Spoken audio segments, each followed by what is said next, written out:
É meu desejo, na aula de hoje, falar sobre a doutrina da santidade de Deus. E eu sou muito grato a Deus por poder fazê-lo.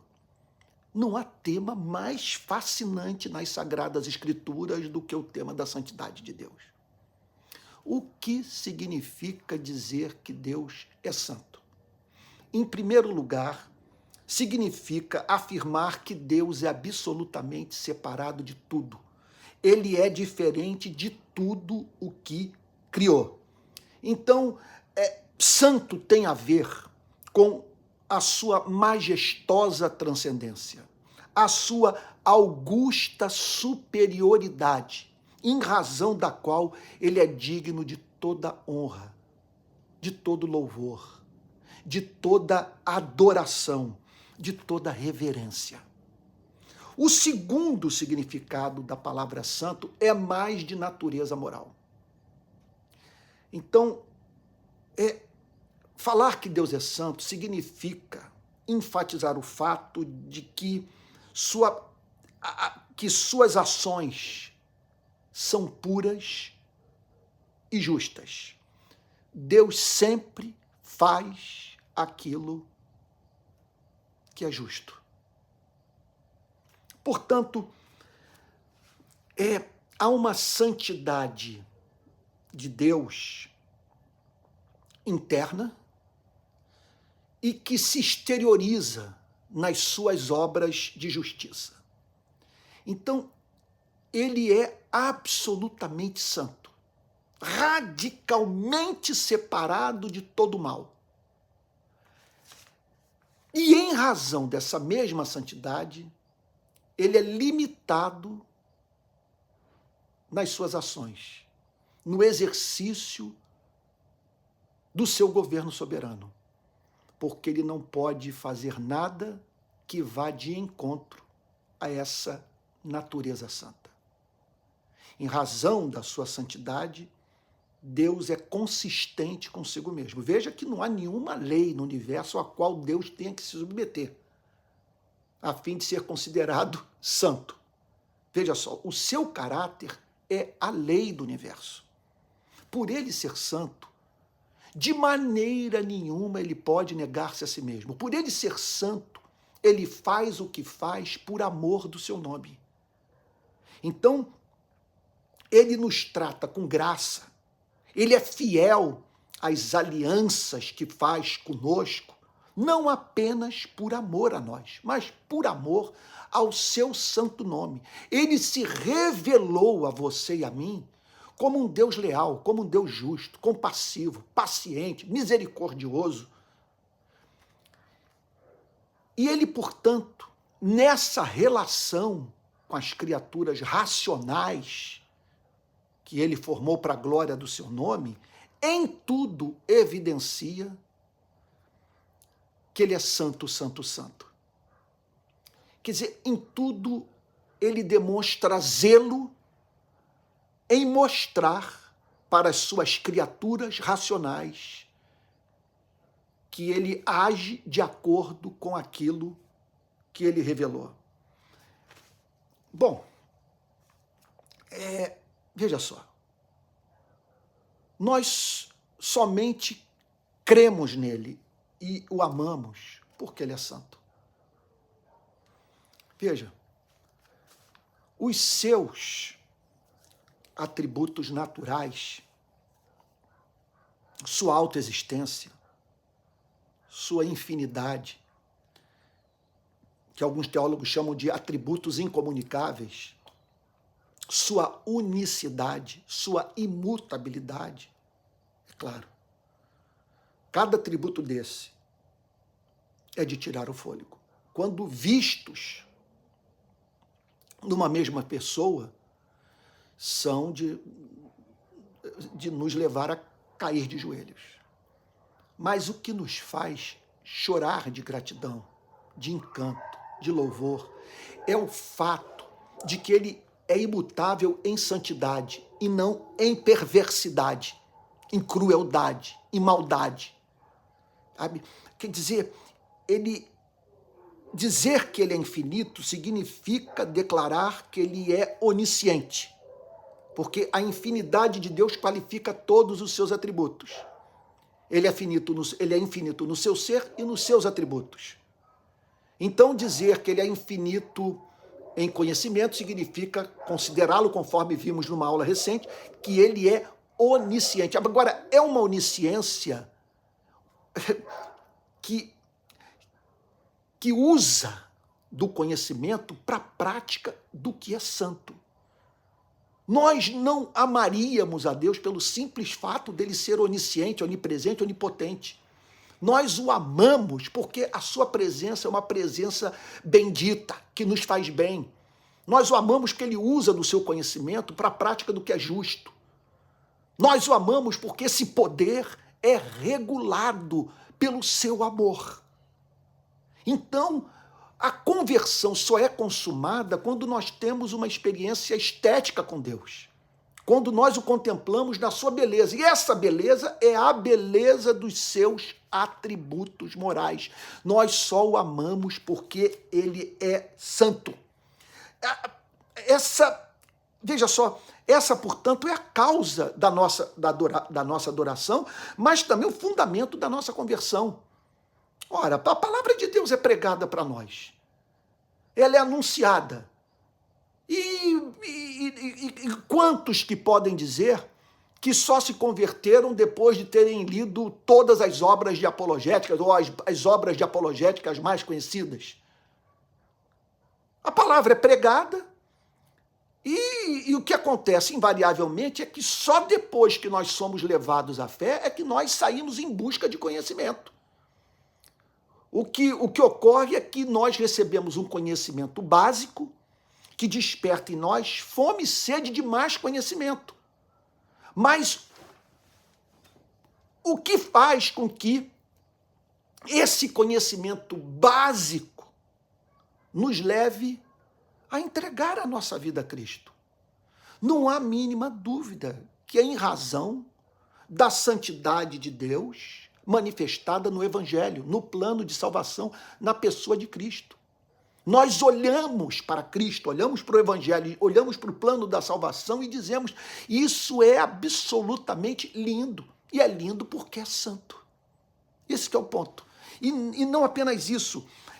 A santidade de Deus é o fundamento da nossa esperança. Por ele ser santo, ele de modo algum pode negar-se a si mesmo. Por isso que o rei Davi, no salmo mais conhecido, declara: o Senhor é o meu pastor e nada me faltará. Ele me faz deitar em pastos verdejantes e leva-me para junto das águas de descanso. Refrigera minha alma e guia-me pelas veredas da justiça, por amor do seu nome. Pelo zelo que ele tem pela sua revelação, pelo seu propósito de modo algum nos decepcionar e nos levar a crer que suas ações não são condizentes com a revelação que ele fez do seu caráter na sua palavra. Eu gostaria de chamar a atenção de você nessa aula para algumas passagens que provam a doutrina. Êxodo capítulo 3, versículo 1. Moisés apacentava o rebanho de Jetro, seu sogro, sacerdote de Midian. E levando o rebanho para o lado oeste do deserto, chegou a Horebe, o monte de Deus. Ali o anjo do Senhor lhe apareceu numa chama de fogo no meio de uma sarça. Moisés olhou e eis que a sarça estava em chamas, mas não se consumia. Então disse consigo mesmo: vou até lá para ver essa grande maravilha, porque a sarça não se queima. Quando o Senhor viu que ele se aproximava para ver, Deus do meio da sarça o chamou e disse: Moisés, Moisés. Ele respondeu: eis-me aqui. Deus continuou: não se aproxime, tire as sandálias dos pés, porque o lugar em que você está é terra santa. Disse mais: eu sou o Deus de seu pai, o Deus de Abraão, o Deus de Isaque, o Deus de Jacó. Moisés escondeu o rosto porque teve medo de olhar para Deus. Era a manifestação da santidade de Deus e que culminou naquele toque de Deus, naquele lugar que foi tornado separado pelo Criador, a fim de ali Deus se manifestar de modo extraordinário a um vaso escolhido, a fim de que, por meio da sua vida, Israel encontrasse a verdade e a sua libertação. Uma outra passagem que chama a nossa atenção é 1 Samuel, primeiro livro de Samuel, capítulo 2, versículo 2, que diz assim, olha lá, ninguém é santo como o Senhor, porque não há outro além de ti e não há rocha como o nosso Deus. Então, ele é absolutamente separado de tudo aquilo que ele criou. Ele é único. Então, há um lado da terminologia, do vocábulo, que não é de natureza moral. Tem a ver, isso sim, com o fato de Deus ser transcendente sobre tudo aquilo que ele criou. Dele ser, portanto, inigualável. Agora, há a dimensão moral, e essa é a que está mais presente nas Sagradas Escrituras. Vamos para o Salmo 99, verso 1. Salmo 99, verso 1, que diz assim, reina o Senhor, tremam os povos. Ele está entronizado acima dos querubins, abale-se a terra, entronizado acima dos querubins, majestoso. O Senhor é grande em Sião e está exaltado acima de todos os povos. Celebrem eles o teu nome grande e tremendo, porque é santo. És rei poderoso que ama a justiça. Tu estabeleces o direito, executas o juízo e a justiça em Jacó. Exaltem o Senhor, nosso Deus, e prostrem-se diante do estrado dos seus pés. O Senhor é santo. Que coisa maravilhosa. E o texto prossegue dizendo, Moisés e Arão entre os seus sacerdotes e Samuel entre os que lhe invocam o nome, clamavam ao Senhor e ele os ouvia. Falava-lhes na coluna de nuvem e eles guardavam os seus mandamentos e a lei que lhes tinha dado. Tu lhes respondeste, ó Senhor nosso Deus. Foste para eles Deus perdoador, ainda que os tenha castigado por seus atos.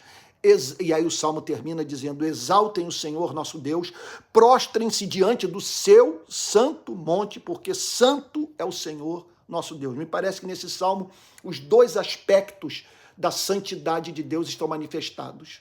Esse lado da transcendência, dele ser diferente de tudo o que criou, acima dos anjos, dos arcanjos, dos querubins, e ser Deus absolutamente separado do mal moral. Vamos para uma outra passagem, Isaías 6, versículo 1. Olha lá, o que diz o texto. No ano da morte do rei Uzias, eu vi o Senhor assentado sobre um alto e sublime trono. Olha a transcendência de Deus. E as abas de suas vestes enchiam o templo. Serafins estavam por cima dele. Cada um tinha 6 asas, com 2 cobria o rosto, com 2 cobria os pés e com 2 voava. E clamavam uns aos outros, dizendo, Santo, Santo, Santo é o Senhor dos exércitos, toda a terra está cheia da sua glória. Isso é lindo. É como diz o teólogo, excelente teólogo americano, R.C. Sproul, não há um atributo divino que seja apresentado dessa forma tríplice na Bíblia. Sabe? Somente a santidade de Deus é revelada dessa forma.